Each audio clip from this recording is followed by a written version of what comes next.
Hello, YouTube. So we have a top 10 for you today, and we're going to roll for it. So we're either going to get Star Wars, which I'm really, really hoping for, or board games.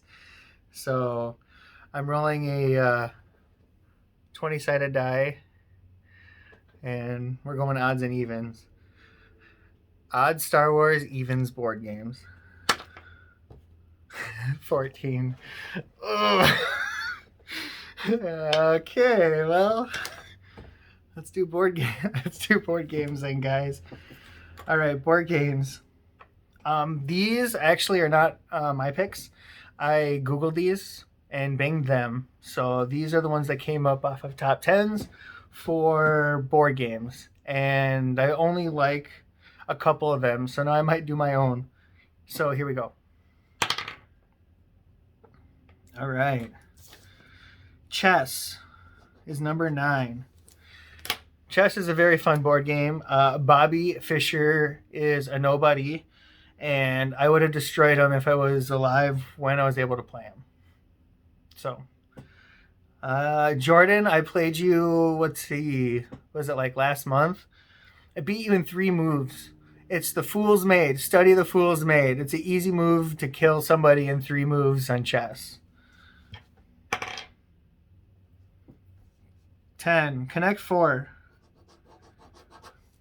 Connect 4 is a super fun game. It's pretty much like tic-tac-toe, but you just gotta catch people in 2 ways. Those of you who have played me in Connect 4 know I am a Valor component, and I am very good. And so if you guys ever want to play on Connect 4, let's play Connect 4. So Connect 4 number 10. It's also a fun game to play while you are traveling because it doesn't make a mess. You just put it right back in the board game. Of course, there's always travel sizes, but you just set it up right in your board game, and it just all goes back into the board, so it's easy. So there's another one. Good reason. 5. Scrabble. Scrabble is really fun. Oh, I'm getting a phone call. Scrabble's really fun. However, it's probably easier if you play it on an app because the rules are set. There tends to be a lot of arguing when it comes to coming up with words and using languages that people don't know but are valid words. And then you have, I don't know, I can't remember the exact rules of Scrabble, but I've gotten into a lot of arguments, especially because I am a grammar police and spelling police. So yeah, it's always a difficult way to, if you want to play on a technical level, there's not very much strategy except for your articulate vocabulary. If you have a huge arsenal, you can do very good in Scrabble, but otherwise you're kind of stuck to the words you know, and if you use a lot of slang, you're not going to do very well. So nope, already did that. Same number. There's a different one. There it is. Battleship. Battleship is one of the 3 I like on here. Battleship is super fun. It was the first game that I started cheating on when I was playing for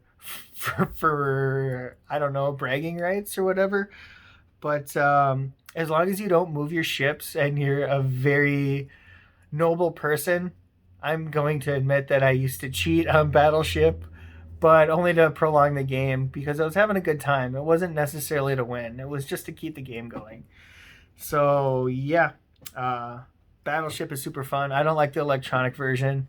I like the old school version. It's a lot better. So here we go.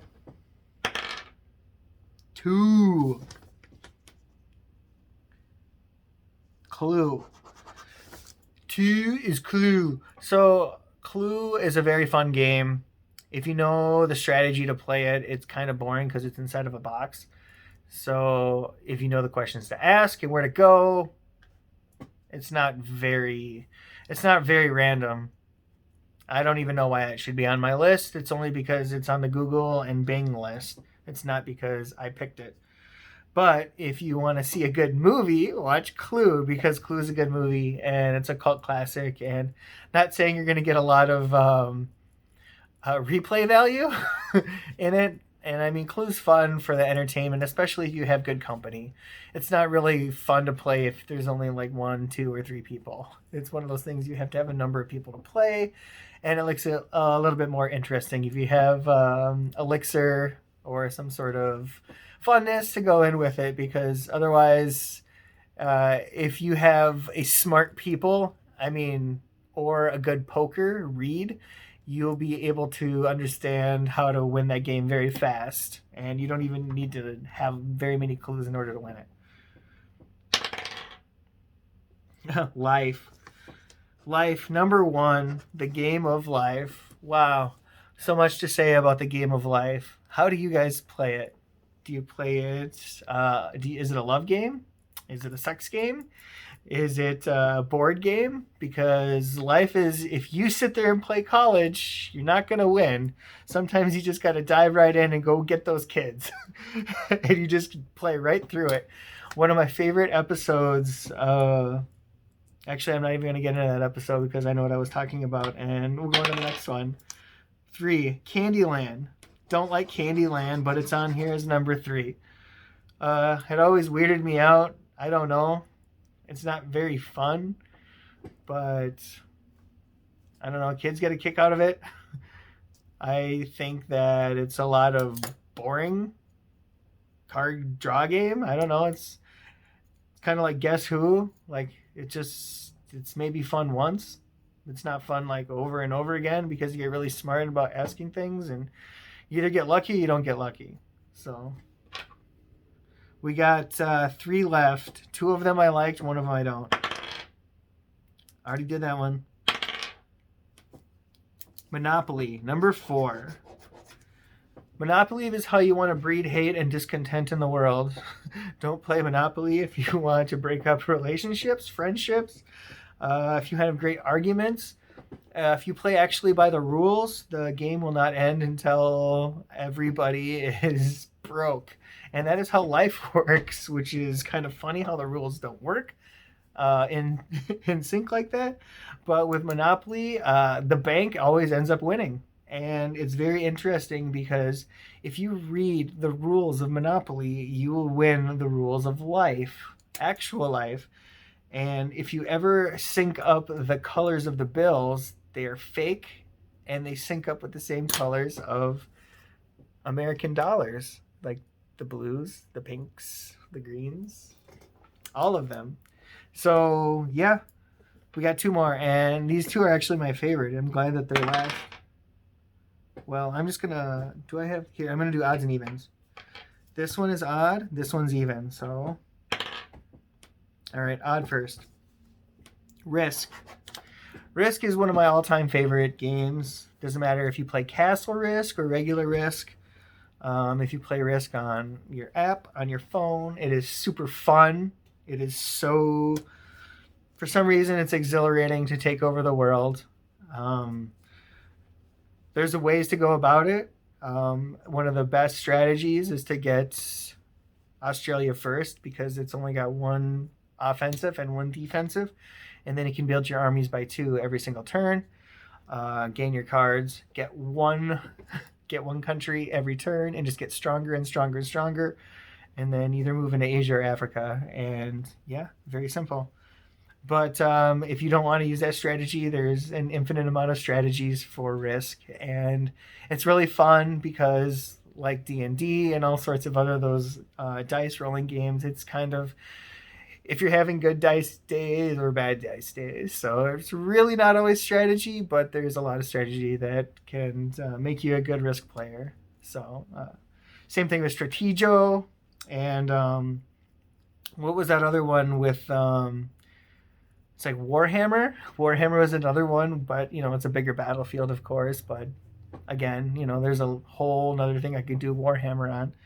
So the last one we have would also be another strategic game on the Art of War, and that's Axis and Allies, which is my all-time favorite game, and it's very hard to find people to play these kinds of games.